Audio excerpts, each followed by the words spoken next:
Bueno, entonces de esta forma también de alguna forma recuperamos, ¿no?, lo que estuvimos pensando juntas la jornada anterior en relación a la importancia de la conversación acerca de lo leído. Y para seguir entrando en tema, decíamos que esta jornada se enmarca en estos dos grandes focos. Uno es Biblioteca Solidaria como proyecto de promoción de la lectura, cuyo diseño corresponde a PROLE, y el otro es el Plan Nacional de Lectura. Tanto a Biblioteca Solidaria como al Plan Nacional de Lectura, todos la conocemos muy bien. Comentarles o recordarles, como les planteaba Sandra, que PROLE formó parte, Sandra trabajó en el Plan Nacional de Lectura, y en ese sentido este Plan Nacional de Lectura, que recoge muchas de las producciones, mucho de lo que se viene haciendo en el país en el último tiempo. Entonces ahí ustedes, cuando leen el Plan Nacional de Lectura, seguramente van a encontrar las huellas, más que las huellas, las evidencias de materiales que ya ha publicado PROLE o sobre los que ha pensado. Uno es Biblioteca Solidaria. El otro, como les adelantábamos, son las pautas de referencia sobre tipos lectores y escritores del español. Así que, sí, está bien, recuperamos la definición de lectura que aparece en las pautas para traer la idea de la concepción de la lectura como práctica social y cultural.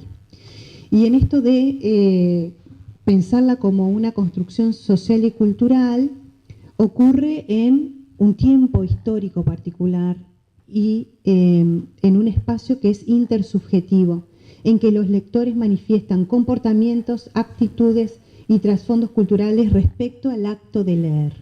¿Sí? Comportamientos, actitudes y trasfondos culturales, en consonancia con que la lectura es una construcción social y cultural. Entonces es producto de un determinado tiempo histórico, ¿verdad?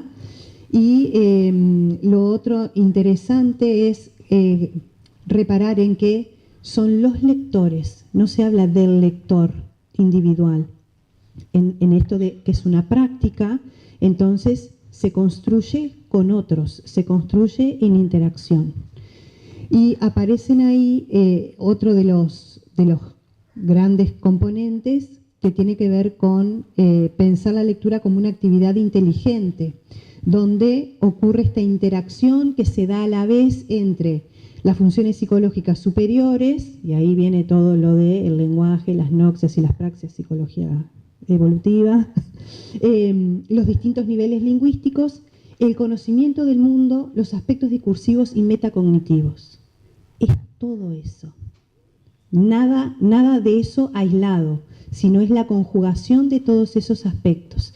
Por eso es que, a efectos de poder capturar de alguna forma la complejidad que implica pensar a la lectura como práctica social y cultural, es que desde PROLE se diseñó también un esquema que también está en el Plan Nacional de Lectura y que ya presentamos también en los encuentros anteriores, donde se busca de forma esquemática identificar todos los conocimientos y todos los componentes y dimensiones que hacen a la lectura.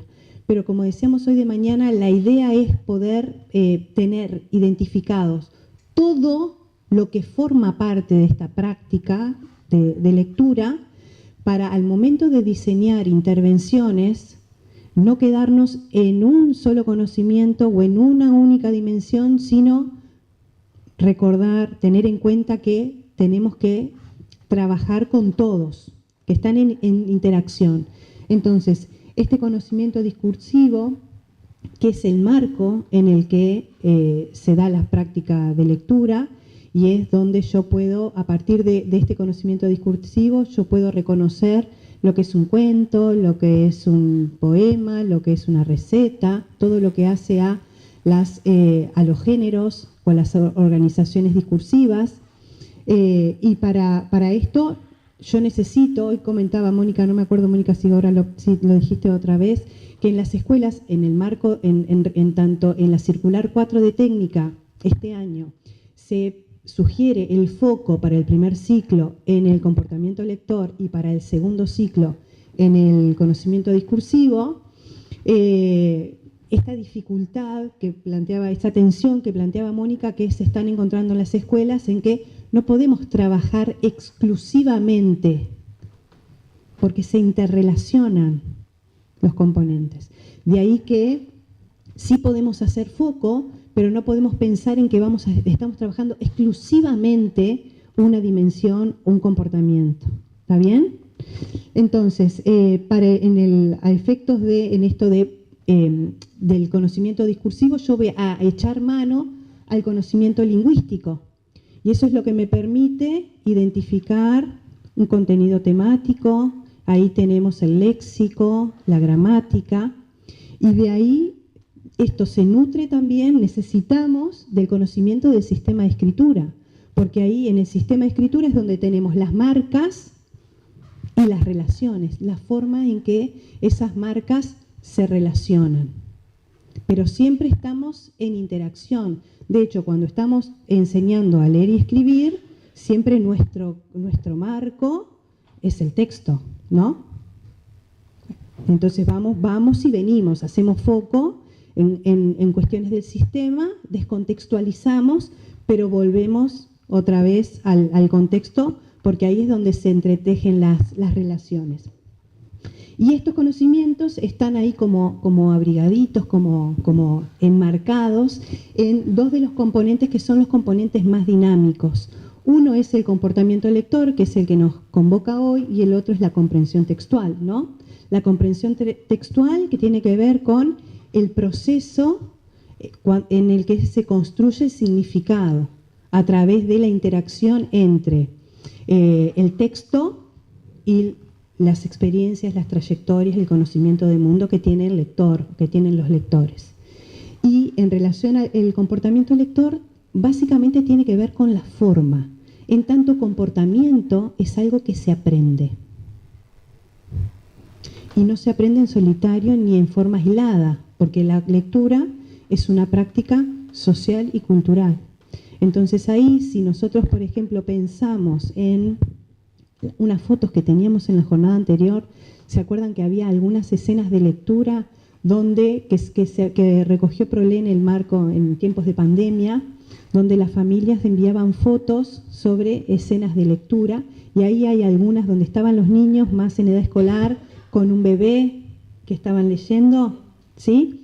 Bueno, entonces ahí tenemos algunas expresiones de situaciones en las que algunos componentes de este comportamiento lector se están poniendo en acto y que van a colaborar para que esos comportamientos sean aprendidos.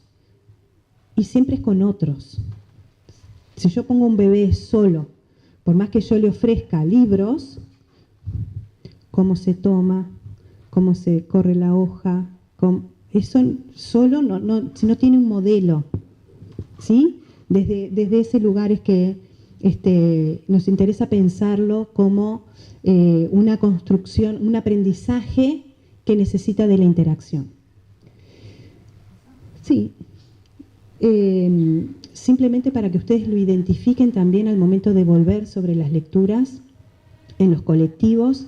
Estas dos primeras son citas que tomamos también del documento de las pautas de referencia sobre lectores, tipos de lectores y escritores. Y fíjense que en ambas está el tema de la forma, ¿no? La forma en que el sujeto, la forma en que el lector se vincula y practica la lectura. Y eso está determinado, hay algo que es del orden de lo individual, pero también está determinado por lo social, porque está cargado de las representaciones que acerca de la lectura se tienen, ¿no? Entonces hoy también conversábamos un poco de mañana en esto de que las representaciones respecto de la práctica de la lectura se inician en el hogar, podríamos decir, ¿no? Entonces podemos reconocer fácilmente, en inicial, aquellos niños donde la práctica de la lectura es una práctica valorada. Y cuando nos llegan algunos chiquitos donde no podemos reconocer ni comportamiento lector, ¿no? Ni estas representaciones a propósito de qué lugar ocupa la lectura. Ya sabemos también si hay materiales letrados en la casa. Esa información la tenemos a partir del diseño de algunas situaciones que nos permitan observar estas cuestiones, ¿no?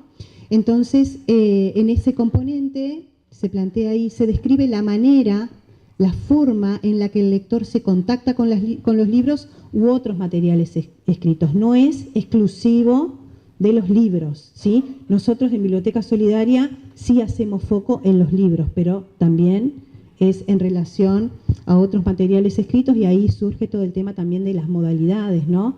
Yo me aproximo, me acerco a los materiales, sean libros u otros, según mis intereses, y voy a tomar modalidades distintas según si es un libro. No leo igual un libro que los ingredientes en una caja de, no sé, ¿de qué?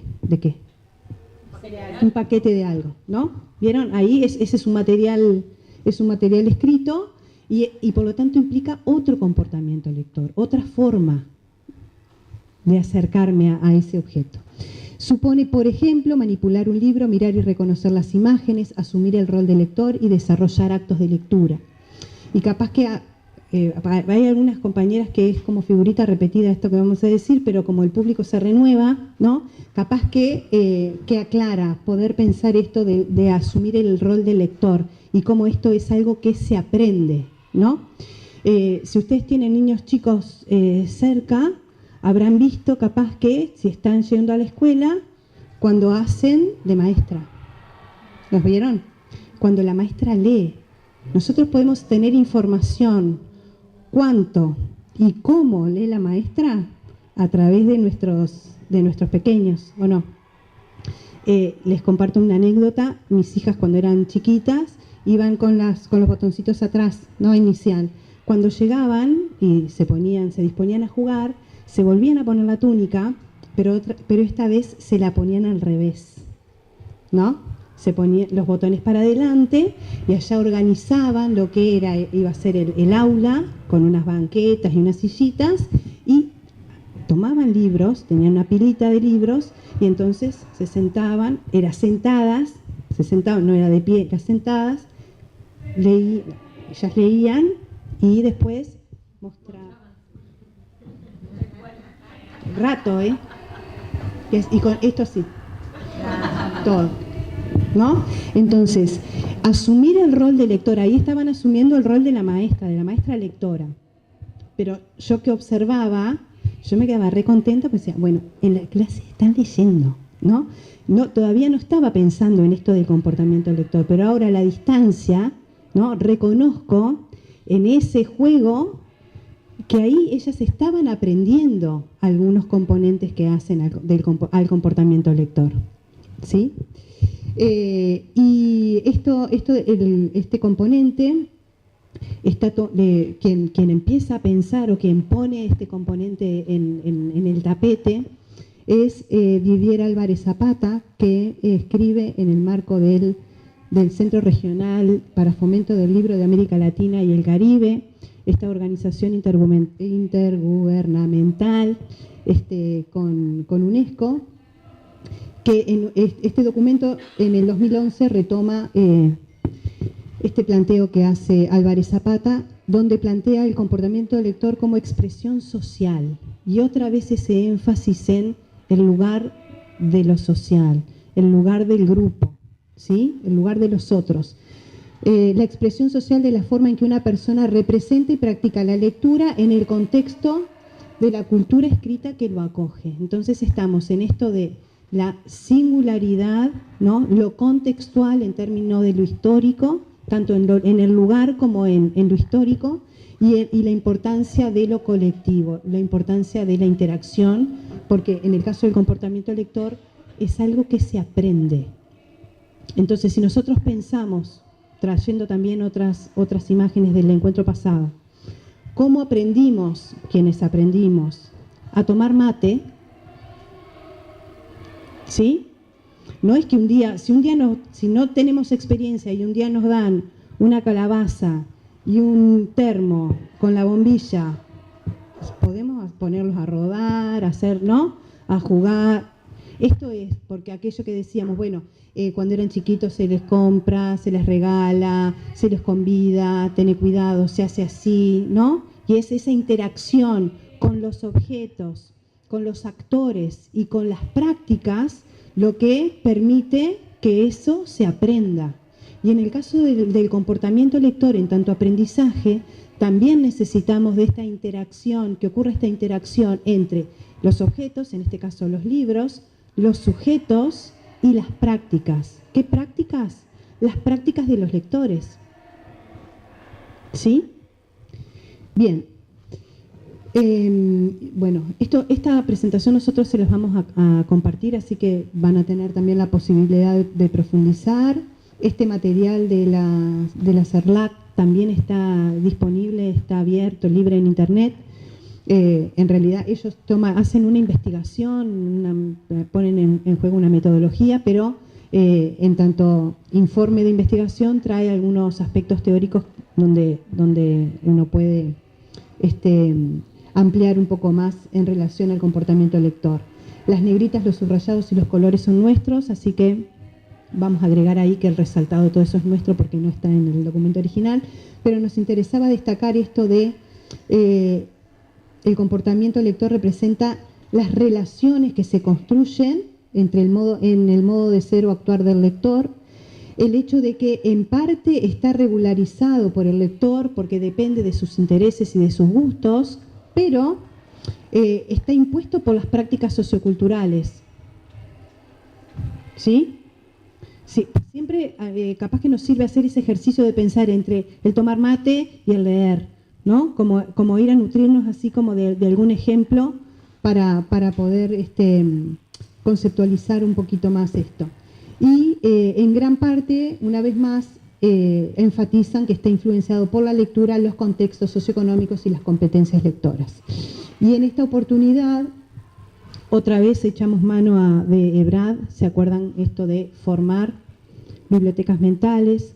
Que una vez más trae la importancia de algunos de los, del lugar social que tiene la lectura y cómo el lector en formación necesita de los otros, porque es con los otros, explorando, intercambiando valoraciones, recomendando, compartiendo, enriqueciendo sus modos de leer, que va conformando una comunidad de interpretación. Y ahí tenemos algunos de los comportamientos que también vamos aprendiendo a hacer los lectores.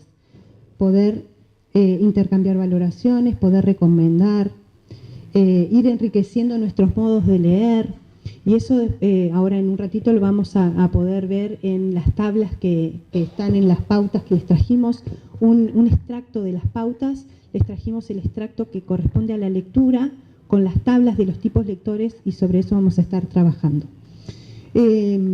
Esta vez no trajimos fotos, pero trajimos algunas obras de arte para pensar un poquito en relación a esto de qué es esto de las representaciones, ¿no?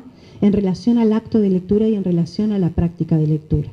Entonces seleccionamos, hay muchas otras, pero seleccionamos estas dos. Una corresponde a Edward Hopper, y es de 1938.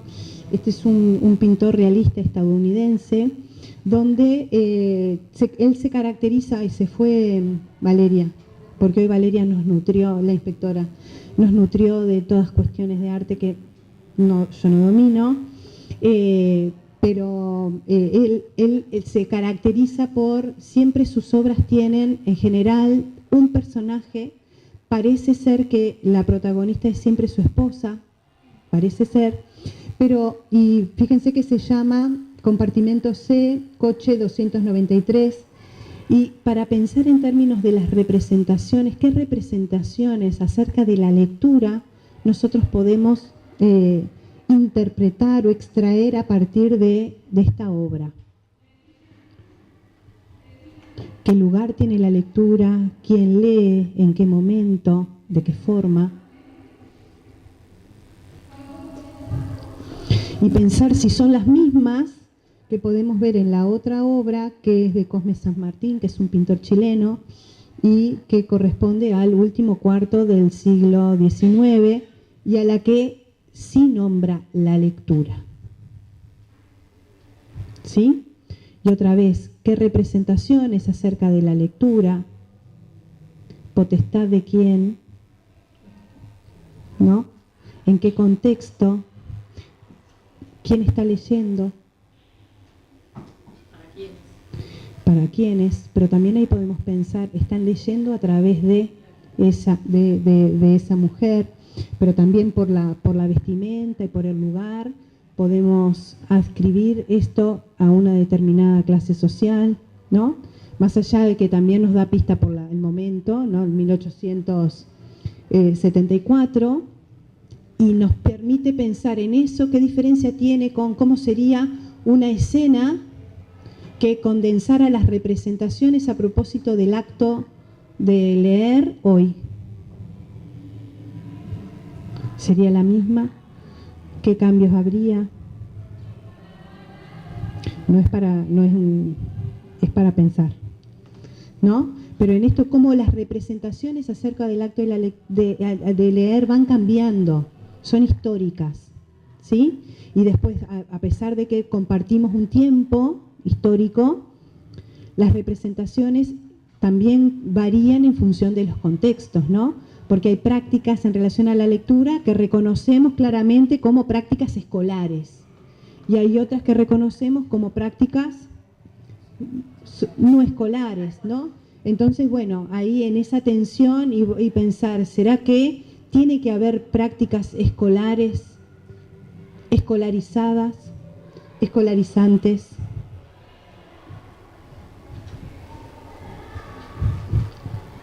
Para pensar. Y les adelantábamos que... ¿Qué? No, yo simplemente como que puede haber prácticas escolares que no estén escolarizadas.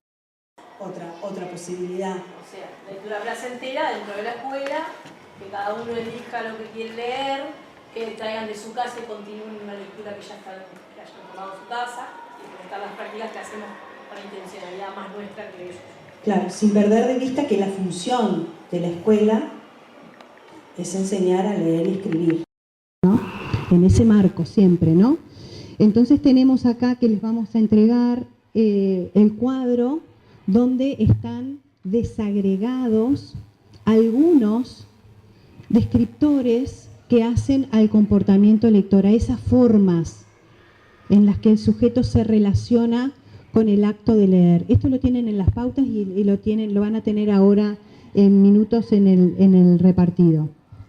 Como de alguna forma esta categorización no pretende ser para estancar, ¿no? Como compartimentos estancos, sino que hay diálogo entre los descriptores de las distintas columnas.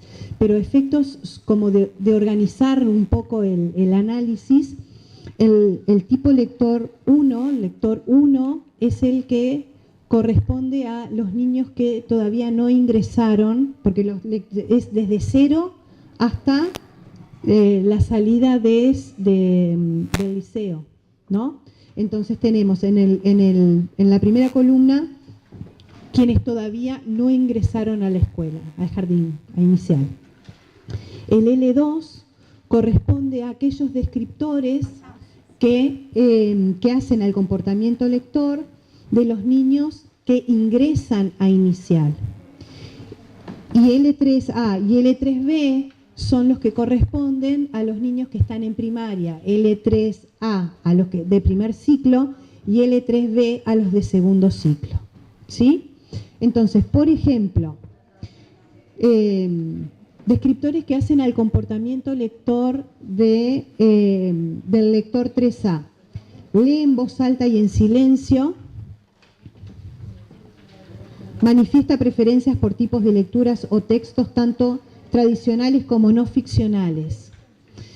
Entonces la invitación es a ir pensando, no están todos, hay algunos, ¿no? Pero por ejemplo, si yo espero encontrar, quiero que los chiquilines aprendan a manifestar preferencias por tipos de lecturas o textos tanto ficcionales como no ficcionales. ¿Qué tendremos que hacer desde la enseñanza? Partiendo de la base que el comportamiento se aprende, ¿no? Que el comportamiento lector se aprende. Entonces, ¿qué tendremos que hacer si queremos que manifiesten preferencias por tipos de lecturas o textos tanto ficcionales como no ficcionales? Mínimo.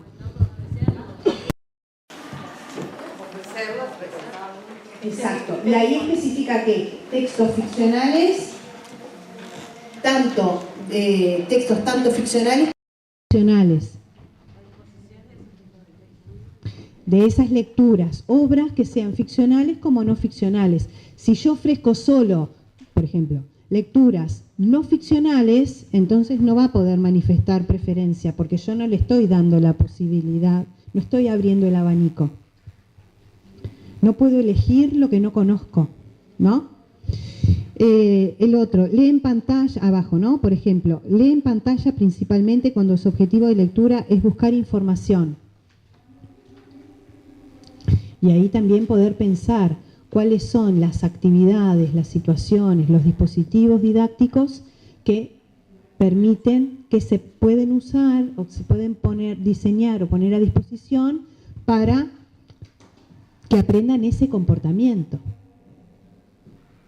Y si ustedes miran, solo hacen una cuestión como perceptiva nomás, van a ver que las columnas que tienen más cantidad de descriptores son las que corresponden a los primeros tipos lectores, ¿sí?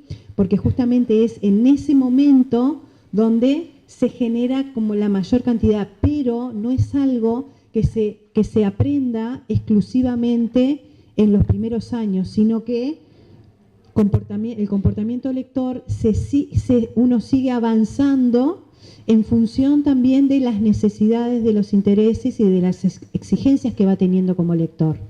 Entonces, por ejemplo, en el 3B, no, acá no tenemos, pero la cantidad no tiene que ver con la complejidad tampoco, ni el esfuerzo que le significa al niño aprender esto tampoco, ¿sí? No está esa relación.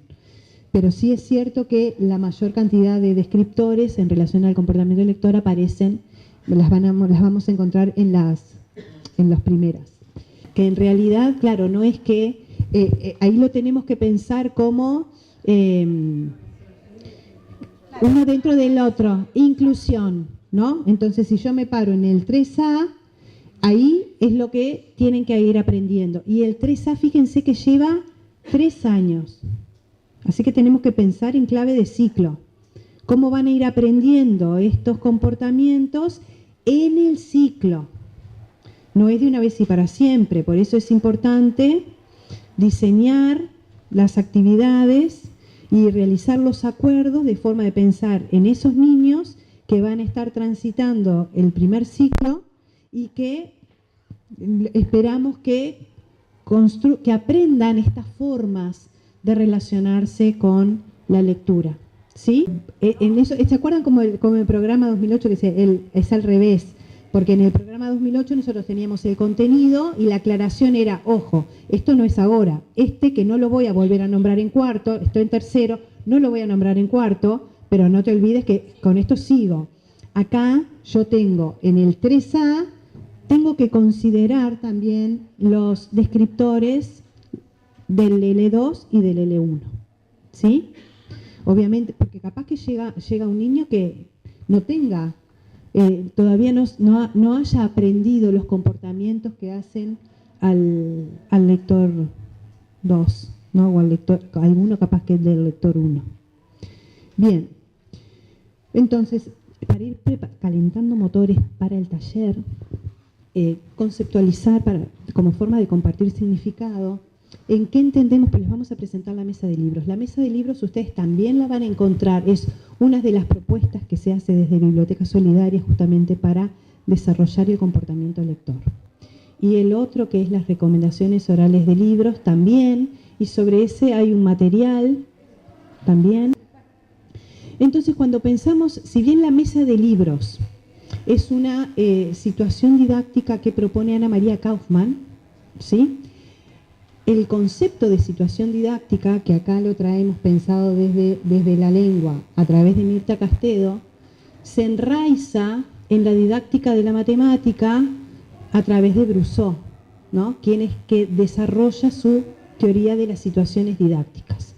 Entonces, él plantea, pero el objetivo de Brousseau era otro, pero mucho del abordaje del marco teórico que se desarrolló a partir de la corriente francesa de la didáctica de la matemática, permea también otras disciplinas, otras áreas del conocimiento, y en este caso, Mirta Castedo, cuya tesis doctoral se la dirigió Emilia Ferreiro, y que hoy es catedrática es la directora de la Cátedra de Didáctica de Lectura y Escritura de la Facultad de Humanidades de la Universidad de La Plata. Desde el constructivismo, tanto Castedo como Lerner también han echado mano de este marco teórico de la didáctica de la matemática, y entonces plantean la situación didáctica como esta forma de relación que el docente plantea entre los niños y un saber, ¿no? Entre los niños y un contenido escolar. Por lo tanto, nosotros lo vamos a encontrar en el programa, un contenido escolar en tanto un recorte del conocimiento de una disciplina y de una cultura, en el contexto de la clase como parte de una institución, es decir, en clave de escuela, es en una clase, pero una clase que está en una escuela, en una institución educativa. ¿Para qué? Para que los alumnos construyan conocimientos sobre esos contenidos propuestos, ese recorte. Antes y durante, el docente desarrolla diversas acciones a fin de facilitar la construcción del conocimiento, ¿no? Vieron cómo el constructivismo está acá, ¿no? Es la construcción del conocimiento. Se aprende a través de variadas aproximaciones, sucesivas aproximaciones al objeto de conocimiento, ¿sí? Y en función de perseguir este propósito, denominamos a estas acciones que el docente desarrolla intervenciones didácticas, ¿sí? Entonces ahí en las intervenciones didácticas vamos a tener acciones que son verbales, y ahí cobra fundamental importancia la consigna como acción verbal, sea escrita o oral, ¿verdad? Y otras intervenciones que tienen que ver con decisiones que el docente toma al momento de diseñar una situación didáctica o diseñar otro dispositivo que no sea una situación didáctica. Tanto como las acciones verbales como las no verbales, pero que sí tienen una intencionalidad, un propósito, que ¿cuál es? Facilitar la construcción del conocimiento en los niños, en relación a aquel contenido escolar que yo seleccioné para ser enseñado. ¿Sí? Entonces, la situación didáctica que nosotros les vamos a proponer es la mesa de libros, y para eso, esto lo encuentran en el Plan Nacional de Lectura, o en otros materiales de PROLE. La mesa de libros está justamente cuando se plantean sugerencias para abordar los distintos conocimientos o componentes que hacen a la lectura. En la parte que está destinada al comportamiento lector, la sugerencia es la mesa de libros, ¿sí? Algunas consideraciones que yo tengo que tener en cuenta. Uno es organizar los espacios y los tiempos. ¿En qué momento, en qué lugar, cómo organizo las mesas? Y si no hay mesa, lo que oficie de eso, un mantel, una tela, donde voy a poner los libros. La disposición de los libros y los materiales escritos. Ahí tenemos los criterios, podemos poner a jugar los criterios de selección, pero también ahí se va a jugar nuestra intención. Y si estamos pensando en el marco del comportamiento lector, ¿qué es lo que yo quiero que los chiquilines empiecen? ¿Qué formas de relacionarse con esos libros yo quiero que los chiquilines aprendan? Eso me va a orientar también cuáles y cuántos libros selecciono para eso, ¿sí? Si miran ahí, por ejemplo, en el L3, no sé si en el 1 o 2, A o B, no, 1 o 2, ¿no? No, 1, 3, 3A o 3B, que en un momento dice reconoce índices, reconoce Reconoce índices, páginas, capítulos, epígrafes, referencias en textos de estudio, ¿sí? Entonces ahí, eso me va a determinar qué libros voy a seleccionar para una mesa de libros. ¿Sí? Seguramente, sí, seguramente, obvio que no. Si quiero eso y yo le ofrezco libros de literatura infantil, ahí no hay índices, no hay, todo lo que dice ahí no está. ¿Sí? Entonces vieron cómo este diálogo, este identificar qué es lo que quiero que aprendan, tiene consecuencias en relación a las decisiones que yo tomo acá. La consignación de la tarea, que también esto me ilumina. ¿Qué consigna? ¿A qué los voy a invitar? Para que ellos aprendan a reconocer el índice, a los epígrafes, ¿no? A buscar información, que tampoco es todo de uno, ¿no? No es todo eso de una vez. Tengo que ir haciendo esos recortes de los que conversábamos recién. Y por último, establecer un tiempo para leer, ¿no? Cuestiones que hacen al marco, al encuadre de la actividad. ¿Con una mesa de libros alcanza?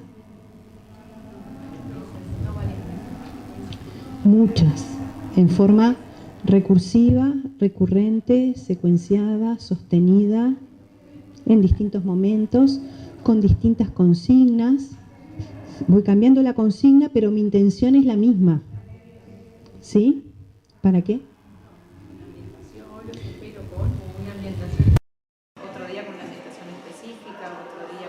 Esas condiciones generales para la mesa. Si es una mesa de libros, tengo que cumplir con esto. ¿Sí? Que va a ir variando ahí.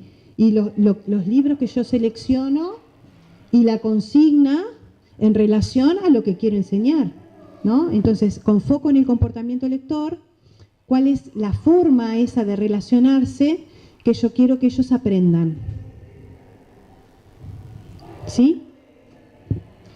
Esto en relación a nosotros ya hicimos en el equipo una selección de libros, que son los que les trajimos para quienes trabajen en la mesa de libros, y ustedes van a tener una tarea para hacer a partir de eso. No, hacer solo dos puntualizaciones. Primero, que la mesa de libros tiene una potencialidad de enseñanza, pero también ha sido usada como una herramienta de evaluación, ¿verdad? Y, por ejemplo, van a encontrar, Ana María Kaufman lo propone en sus materiales de evaluación, los propone como una herramienta que posibilita poder justamente ver los comportamientos lectores para evaluar y así poder intervenir luego sobre esos comportamientos. Y la circular 4 también, sí. Como una herramienta un dispositivo de evaluación. Sí, exacto. Sí, es verdad. Me hiciste acordar del documento. Eso por un lado. Y hoy de mañana, Ana, cuando explicaba, decía, bueno, en esa mesa de libros, los docentes tenemos, además de pensar la consigna, pensar cuántos libros y cuáles, ¿verdad? Y esas dos variables, cuáles y cuántos, van a estar en función, bueno, de nuestros propósitos, de las características de los niños, ¿verdad? No le puedo dar un universo de 30 libros o 40 libros a niños pequeños, entonces tengo que esas dos variables las tengo que ir regulando, ¿verdad? Las tengo que considerar al momento de planificar la mesa de libro. Y una cosa que, esto se me ocurrió a mí ahora, es destacar la potencialidad del diálogo que se entabla en esa mesa, ¿verdad? Porque es una mesa donde están los libros, pero están los lectores y los intercambios, los diálogos a propósito de la lectura, de lo que está allí, exacto, también es un comportamiento, ¿sí? Entonces es una situación que desde ProLé nos parece muy potente porque tiene como diversas aristas también de las cuales nos podemos aferrar para trabajar, para evaluar. Rol, porque hay niños que van a tomar un rol frente a esa situación, ¿no? Y entonces ahí ves diferentes situaciones, quién toma el rol de lector y quién toma el rol de escucha. vinculan entre ellos también. Exacto, y ahí tenés también el juego. Es entre ellos, entre pares, entre los libros, a veces con el adulto. ¿Quién hace ese vínculo? Necesita el adulto referente para y quién no. Eso que dijiste está muy bueno, Nati, porque tenés que pensar también esa integración en la mesa, ¿no? Para poner niños que puedan o tener algún niño que de repente no lee por sí mismo, con otro que sí lee, ¿verdad? Algún niño que de repente ya tiene un conocimiento de los textos, con otro que no. Eso es una buena variable para pensar también. Esto último tiene que ver con la organización de los espacios y los grupos, ¿no? Nosotros ahora, por ejemplo, en un ratito nos vamos a numerar y ese va a ser el criterio de la conformación de los grupos. Aleatorio, arbitrario. Pero en una situación de clase donde yo conozco a mis estudiantes, entonces ahí yo puedo tomar otras decisiones fundadas respecto de cómo voy a organizar los grupos, ¿sí? Y el otro dispositivo es el proyecto, pensado como en esto de tiene que tener un producto final y se establece este acuerdo entre el docente y los alumnos para conseguir esa meta, para conseguir ese producto final. A partir de esos acuerdos, los participantes, ¿por qué es importante que los alumnos se involucren, sean parte de ese proyecto? Porque ahí se comprometen con el trabajo y pueden darle sentido a la tarea. En relación a los proyectos, ahora vamos a leer un fragmento de Delia Lerner. En relación a los proyectos, ella plantea que los proyectos tienen que tener dos propósitos. Un propósito es comunicativo, que ese es el que yo le doy a los chiquilines. Vamos a hacer recomendaciones orales de libros para publicar en CREA, para que nuestras familias, ¿no? O para que los chiquitos de primero quieran leer estos libros, ¿no? Ese es el propósito comunicativo, que es el que le da sentido a la tarea. Hay un para qué. No es porque el maestro dice, hay un propósito comunicativo. Y después está el propósito didáctico, que ese no lo comparto con los chiquilines. Eso es lo que yo quiero que aprendan, es lo que yo quiero enseñar.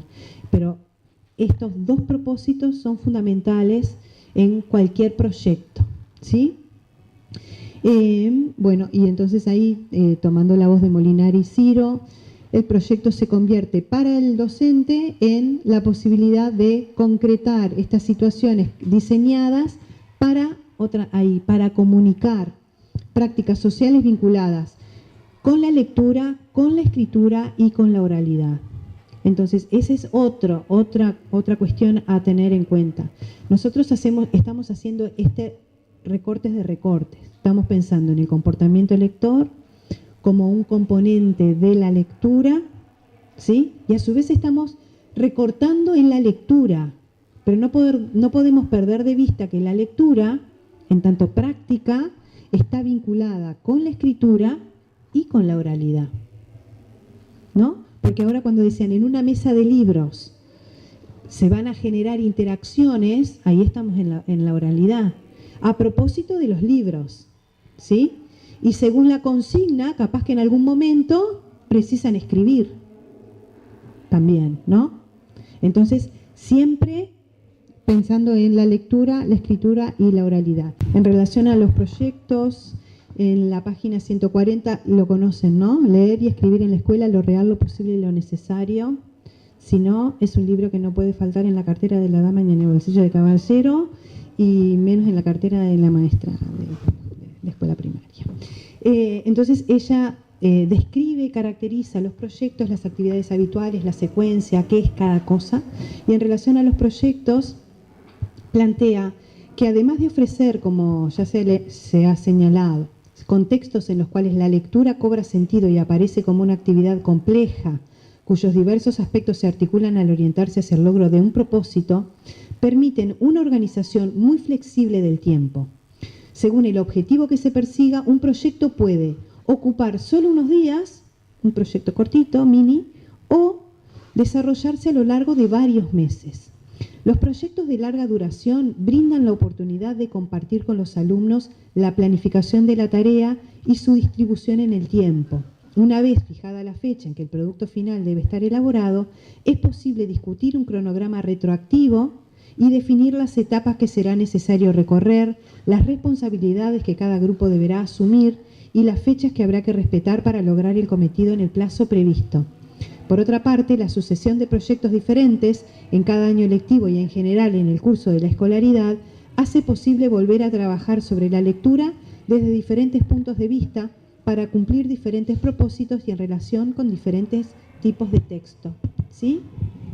Entonces vieron como otra vez trae esto de el proyecto, ¿no? Pero como esto de el aula como el círculo, como círculo concéntrico, ¿no? Es la clase, pero en el marco de, pensando en clave de ciclo, en clave de escuela, proyectos que se pueden, capaz que, sostener a lo largo del ciclo, con distintos niveles de profundidad y de complejidad y de desafío para los chiquilines, ¿no? Entonces, si nos embarcamos en un proyecto de lectura que no se puede agotar en un año, sino es un proyecto de lectura que vamos a ir evaluando y repensando para elaborar nuevas líneas de acción, nuevos dispositivos, nuevas, ¿verdad? Pero le vamos a dar sostenimiento, porque si no, si pensamos en términos de acciones aisladas, así como no se aprende de una vez y para siempre, con una única actividad o con 2 o 3, no hay posibilidad de que los chiquilines vayan haciendo los silvanes en esa construcción de conocimiento, muchas veces, mucho menos las puntadas, y ni qué les digo de las puntadas invisibles, ¿no? Pero se necesita esto de poder sostener.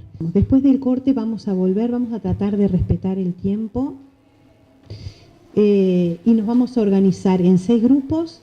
4 van a trabajar con la mesa de libros y 2 van a trabajar con el proyecto de recomendaciones orales de libros. ¿Sí? Así que carguen energía con un cafecito y a la vuelta nos ponemos a trabajar en taller.